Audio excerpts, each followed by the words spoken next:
धन्यवाद। वीडियो को शेयर जरूर करें। हमारी दूसरी कहानी का नाम दहशत की रात। तो दूसरी कहानी शुरू करते हैं।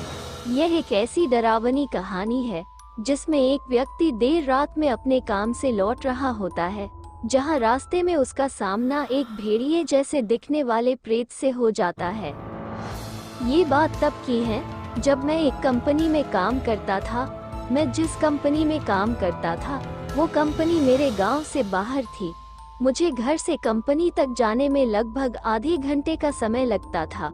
मेरी कंपनी से घर तक के बीच एक जंगल पड़ता था। मेरे पास एक मोटरसाइकिल थी जिससे मैं रोज आया जाया करता था। कंपनी में मेरा काम शाम 6 बजे तक खत्म हो जाता था। जिस रास्ते से मैं रोज जाता था उस रास्ते पर सड़क का काम चल रहा था। ऐसे ही एक दिन की बात है जब मेरे कंपनी मैनेजर ने कहा कि आज कुछ वर्कर्स कम पड़ जाने के कारण तुम्हें ओवरटाइम करना पड़ेगा। उसने कहा कि तुम्हें इससे कोई समस्या तो नहीं है, मैं तुम्हें ओवरटाइम के एक्स्ट्रा पैसे भी दूंगा। मुझे इससे कोई समस्या नहीं थी क्योंकि मुझे ओवरटाइम करने के पैसे मिल रहे थे, तो मुझे क्या समस्या हो सकती थी। उस दिन पूर्णिमा की रात थी और कहा जाता है कि ऐसे समय में ऊपरी शक्तियां अधिक ताकतवर हो जाती है। लोगों का मानना तो ये भी है कि ऐसे समय में देर रात तक बाहर रहना सही नहीं होता है, क्योंकि यह समय भूतों, प्रेतों और पिशाचों का समय होता है।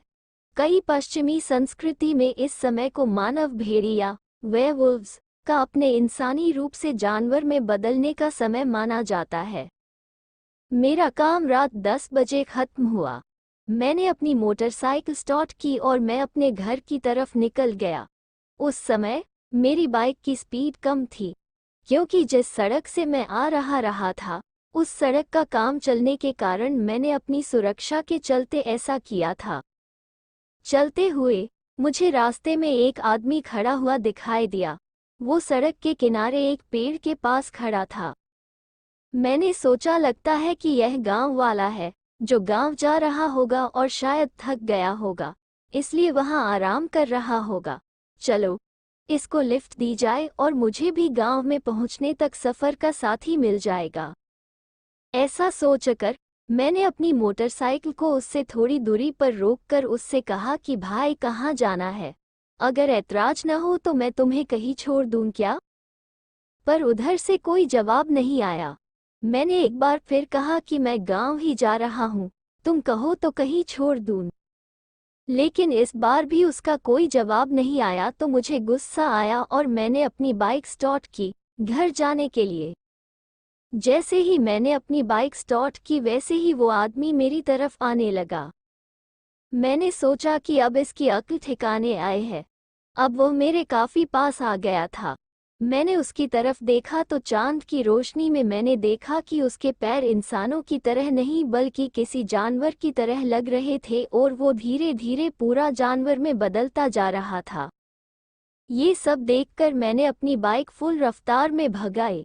मुझे कुछ समझ में नहीं आया कि वो सब क्या है। मैंने उसे देखा तो नहीं, पर मैं महसूस कर पा रहा था कि वो मेरा पीछा कर रहा है। सड़क खराब थी तो मेरी बाइक का संतुलन बिगड़ गया और मैं नीचे गिर गया, पर मैं तेजी से उठा और अपने घर की तरफ भागने लगा। मैं जोर जोर से हनुमान जी का नाम लेने लगा और हनुमान चालीसा का पाठ करने लगा। मैं जितना तेजी से हो सके उतना तेजी से भागा। मैंने पीछे पलट कर भी नहीं देखा। थोड़ी देर बाद मैं अपने घर पहुंच गया। मैंने दरवाजे को जोर जोर से पीटा। मेरे भाई ने दरवाजा खोला। मैंने तुरंत दरवाजा बंद किया और जाकर कुर्सी पर बैठ गया। मेरी ऐसी हालत देख सब पूछने लगे कि क्या हुआ। मैंने पूरी बात बता दी कि मेरे साथ क्या हुआ था। सबको मेरी बात पर विश्वास था, क्योंकि जैसी मेरी उस समय हालत थी सबको विश्वास करना ही पड़ा। मैं डर के मारे रात भर सो भी नहीं सका। अगली सुबह मैं काम पर भी नहीं गया और मेरी तबीयत भी खराब हो गई थी। एक हफ्ते तक मैं पलंग पर ही पड़ा रहा था। मेरे पापा इन सब चीजों में यानी कि ऊपरी ताकतों में जानकारी रखने वाले एक आदमी को घर ले आए। उसने कहा कि जिसे तुम मिले थे वो एक प्रेत था जो एक जानवर के रूप में था। तेरी किस्मत सही थी, या यूं कहे कि किसी शक्ति ने तुझे बचा लिया, क्योंकि वो प्रेत तुझे जिंदा नहीं छोड़ता। ये कहकर फिर उन्होंने मुझे एक चांदी की माला दी और कहा कि इसे अपने गले में बांधे रखना।